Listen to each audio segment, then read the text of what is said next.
اعوذ باللہ من الشیطان الرجیم بسم اللہ الرحمن الرحیم۔ امید کی فضیلت اور ترغیب قرآن حکیم اور احادیث نبی صلی اللہ علیہ وسلم کی روشنی میں بیان کی جائے گی۔ جاننا چاہیے کہ امید کے ساتھ عمل کرنا خوف کے ساتھ عمل کرنے سے اعلیٰ ہے، کیونکہ اللہ تعالیٰ کے بندوں میں سے وہ لوگ اس کے زیادہ قریب ہیں جو اللہ تعالیٰ سے سب سے زیادہ محبت رکھتے ہیں، اور محبت امید پر غالب آتی ہے۔ اور اسے دو بادشاہوں پر قیاس کیجئے، ان میں سے ایک کی خدمت اس کی سزا کے خوف سے کی جاتی ہے اور دوسرے کی خدمت انعام ملنے کی امید پر ہوتی ہے۔ اسی لیے امید اور حسن ظن کے بارے میں بہت زیادہ ترغیب آئی ہے، بالخصوص موت کے وقت ایسا کرنے کی بہت زیادہ ترغیب آئی ہے۔ اللہ سبحانہ وتعالیٰ قرآن مجید سورۃ الزمر آیت نمبر 53 میں ارشاد فرماتے ہیں، لا تقنطوا من رحمت اللہ، اللہ تعالیٰ کی رحمت سے نا امید نہ ہو۔ تو نا امیدی اصلاً حرام ہے، اور حضرت یعقوب علیہ السلام کی خبروں میں ہے کہ اللہ تعالیٰ نے ان کی طرف وحی فرمائی اور پوچھا کہ آپ جانتے ہیں کہ میں نے کیوں آپ کے اور آپ کے بیٹے کے درمیان جدائی ڈالی؟ خود ہی فرمایا، اس لیے کہ آپ نے فرمایا مجھے اس بات کا ڈر ہے کہ اسے بھیڑیا کھا لے گا، اور تم اس سے غافل ہو گئے۔ آپ نے بھیڑیے کا ڈر کیوں محسوس کیا اور مجھ سے امید قائم نہ کی، اور آپ نے ان کے بھائیوں کی غفلت کو کیوں دیکھا اور میری حفاظت کا انتظار نہ کیا؟ حضور نبی اکرم صلی اللہ علیہ وسلم ارشاد فرماتے ہیں، تم میں کسی کو ہرگز موت نہ آئے مگر اس حالت میں کہ وہ اللہ تعالیٰ کے بارے میں اچھا گمان رکھتا ہو۔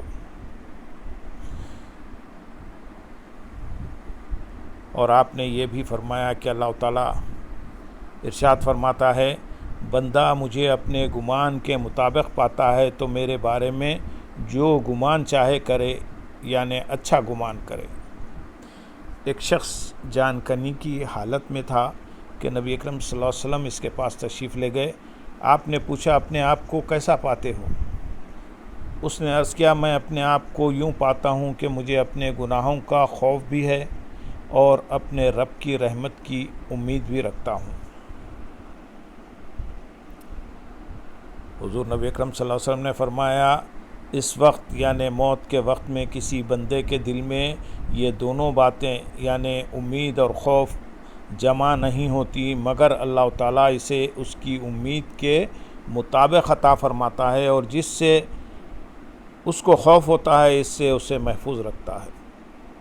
ایک شخص جو گناہوں کی کثرت کے باعث خوف کی وجہ سے مایوسی کا شکار ہو گیا تھا، اسے حضرت علی المرتضیٰ کرم اللہ وجہہ الکریم نے فرمایا، اے فلاں، تمہارا اللہ تعالیٰ کی رحمت سے نا امید ہونا تمہارے گناہوں سے بھی بڑا جرم ہے۔ اور حضرت سفیان رحمۃ اللہ علیہ نے فرمایا، جو شخص کسی گناہ کا مرتکب ہوتا ہے پھر وہ اس بات پر یقین رکھتا ہے کہ اللہ تعالیٰ نے اس کو اس پر قدرت دی اور اللہ تعالیٰ کی طرف سے بخشش کی امید رکھتا ہو، اللہ تعالیٰ اس کے گناہ بخش دیتا ہے۔ وہ فرماتے ہیں، یہ اس لیے ہے کہ اللہ تعالیٰ نے ایک قوم کا عیب یوں ذکر فرمایا۔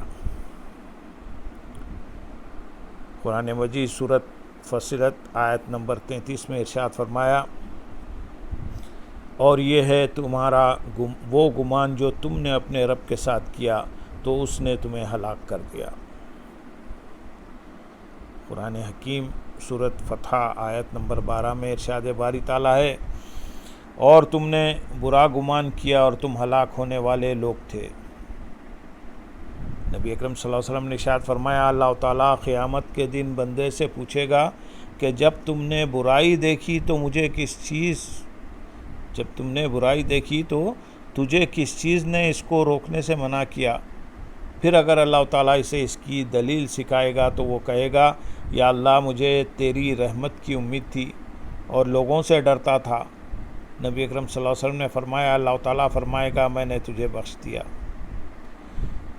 صحیح حدیث شریف میں ہے کہ ایک شخص لوگوں کو قرض دیا کرتا تھا تو وہ مالدار سے درگزر کرتا اور تنگ دست کو معاف کر دیتا۔ جب اس نے اللہ تعالیٰ سے ملاقات کی تو اس نے کوئی اچھا کام نہیں کیا تھا۔ اللہ تعالیٰ نے ارشاد فرمایا ہم سے زیادہ اس بات کے کون لائق ہیں؟ اللہ تعالیٰ نے اسے اس کے حسن ظن اور معافی کی امید کی وجہ سے اسے معاف کر دیا، حالانکہ وہ عبادات کے اعتبار سے مفلس تھا۔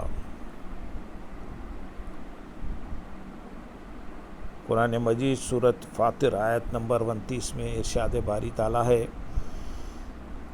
بے شک وہ لوگ جو اللہ تعالیٰ کی کتاب کو پڑھتے ہیں اور نماز قائم کرتے ہیں اور جو کچھ ہم نے ان کو دیا اس میں پوشیدہ اور علانیہ خرچ کرتے ہیں وہ ایسی تجارت کی امید رکھتے ہیں جس میں گھاٹا نہیں۔ حضور نبی اکرم صلی اللہ علیہ وسلم نے ارشاد فرمایا اگر تمہیں وہ بات معلوم ہوتی جو میں جانتا ہوں تو تم کم ہنستے اور زیادہ روتے اور تم گھاٹیوں کی طرف چڑھتے، تمہارے سینے مضطرب ہوتے اور تم اپنے رب کے سامنے گڑ گڑاتے۔ تو حضرت جبرائیل علیہ السلام اترے اور عرض کیا آپ کا رب فرماتا ہے کہ آپ میرے بندوں کو کیوں نا امید کرتے ہیں؟ چنانچہ نبی اکرم صلی اللہ علیہ وسلم باہر تشریف لائے اور صحابہ کرام کو امید اور شوق دلایا۔ ایک روایت میں ہے کہ اللہ تعالیٰ نے حضرت داؤد علیہ السلام کی طرف وحی بھیجی کہ مجھ سے محبت کریں اور جو لوگ مجھ سے محبت کرتے ہیں ان سے بھی محبت کریں، یعنی مجھ سے محبت کریں اور جو لوگ مجھ سے محبت کرتے ہیں ان سے بھی محبت کریں اور لوگوں کے دلوں میں میری محبت پیدا کریں۔ انہوں نے عرض کیا اے میرے رب میں لوگوں کے دلوں میں تیری محبت کیسے ڈالوں؟ فرمایا میرا اچھا تذکرہ کریں اور میری نعمتوں اور احسان کا ذکر کریں اور ان کو یہ بات یاد دلاتے رہیں کیونکہ وہ مجھ سے صرف احسان کو ہی جانتے ہیں۔ حضرت ابان بن ابی عیاش رحمۃ اللہ علیہ امید کا زیادہ ذکر کرتے تھے تو کسی نے ان کو خواب میں دیکھا تو انہوں نے فرمایا اللہ تعالیٰ نے مجھے اپنے سامنے کھڑا کر کے پوچھا کہ آپ ایسا کیوں کرتے تھے؟ انہوں نے عرض کیا میں چاہتا تھا کہ تیری مخلوق کے دل میں تیری محبت ڈالوں۔ اللہ تعالیٰ نے فرمایا میں نے تمہیں بخش دیا۔ حضرت یحییٰ بن اقسم رحمۃ اللہ علیہ کے وصال کے بعد کسی نے ان کو خواب میں دیکھا تو پوچھا گیا کہ اللہ تعالیٰ نے آپ کے ساتھ کیا سلوک کیا؟ انہوں نے فرمایا اللہ تعالیٰ نے مجھے اپنے سامنے کھڑا کیا اور فرمایا اے بوڑھے تو نے فلاں فلاں کام کیا۔ فرماتے ہیں مجھ پر اس قدر روب طاری ہو گیا کہ اللہ تعالیٰ ہی جانتا ہے۔ پھر میں نے عرض کیا اے میرے رب حدیث شریف کے ذریعے مجھے تیرا یہ حال نہیں بتایا گیا۔ فرمایا تیرے سامنے میرے بارے میں کیا بیان کیا گیا؟ میں نے کہا مجھ سے حضرت عبدالرزاق نے بیان کیا، وہ حضرت معمر سے، وہ حضرت زہری سے، وہ حضرت انس رضی اللہ تعالیٰ عنہ سے، اور وہ تیرے نبی صلی اللہ علیہ وسلم سے روایت کرتے ہیں۔ آپ حضرت جبریل علیہ السلام سے نقل کرتے ہیں کہ تو نے فرمایا کہ بندہ میرے بارے میں جو گمان کرتا ہے مجھے اسی طرح پاتا ہے، بس وہ جو چاہے گمان کرے، اور میرا گمان یہ تھا کہ تو مجھے عذاب نہیں دے گا۔ تو اللہ تعالیٰ نے فرمایا حضرت جبریل علیہ السلام نے سچ کہا، میرے نبی نے بھی سچ کہا، حضرت انس رضی اللہ تعالیٰ عنہ، حضرت زہری، حضرت معمر اور حضرت عبدالرزاق رحمۃ اللہ علیہ نے بھی سچ کہا ہے۔ حضرت یحییٰ بن اقسم رحمۃ اللہ علیہ فرماتے ہیں پھر مجھے لباس پہنایا گیا اور جنت تک میرے آگے آگے غلام چلے تو میں نے کہا یہ خوشی کی بات ہے، سبحان اللہ و بحمدہ سبحان اللہ العظیم۔ حدیث شریف میں ہے کہ بنی اسرائیل کا ایک شخص لوگوں کو مایوس کرتا اور ان پر سختی کرتا تھا، تو قیامت کے دن اللہ تعالیٰ اس سے فرمائے گا آج تو میری رحمت سے مایوس ہوگا جس طرح تو میرے بندوں کو اس سے مایوسی کا شکار کرتا تھا۔ نبی اکرم صلی اللہ علیہ وسلم نے ارشاد فرمایا ایک شخص جہنم میں جائے گا تو وہاں 1000 سال رہے گا، وہ پکارے گا اے حنان اے منان، تو اللہ تعالیٰ حضرت جبریل علیہ السلام سے فرمائے گا کہ میرے بندے کو لے آؤ، چنانچہ وہ اسے لا کر رب تعالیٰ کے سامنے کھڑا کریں گے، اللہ تعالیٰ فرمائے گا تو نے اپنی جگہ کو کیسا پایا؟ وہ عرض کرے گا بہت بری جگہ ہے۔ اللہ تعالیٰ فرمائے گا اسے دوبارہ وہیں لے جاؤ۔ نبی اکرم صلی اللہ علیہ وسلم فرماتے ہیں وہ چلے گا اور پیچھے مڑ کر بھی دیکھے گا تو اللہ تعالیٰ فرمائے گا تو کیا دیکھتا ہے؟ وہ عرض کرے گا مجھے امید تھی کہ تو مجھے وہاں سے نکالنے کے بعد دوبارہ وہاں نہیں بھیجے گا، تو اللہ تعالیٰ فرمائے گا اسے جنت میں لے جاؤ۔ اللہم صلی علی سیدنا محمد۔ تو یہ اس بات کی دلیل ہے کہ اس کی امید ہی اس کی نجات کا سبب بنی۔ ہم اللہ تعالیٰ کے لطف و کرم کے ساتھ اس سے حسن توفیق کا سوال کرتے ہیں، اے باری تعالیٰ ہمارے گناہوں پر نظر مت فرمائیے، بے شک ہمارے گناہ آسمان سے بھی زیادہ بڑے ہیں، دنیا سے بھی زیادہ بڑے ہیں۔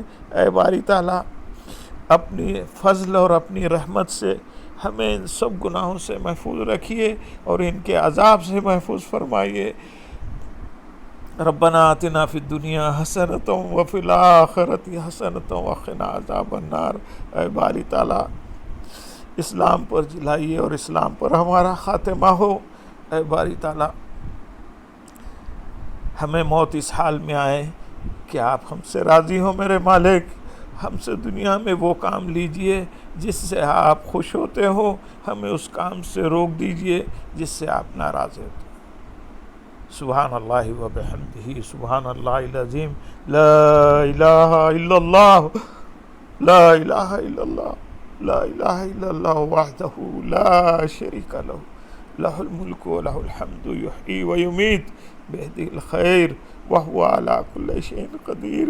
اے باری تعالیٰ تو ہمارے ساتھ عفو و درگزر سے کام لے میرے مالک، ہم تیری رحمت پر نظر رکھتے ہیں۔ اے باری تعالیٰ ہمیں اپنے فضل و کرم سے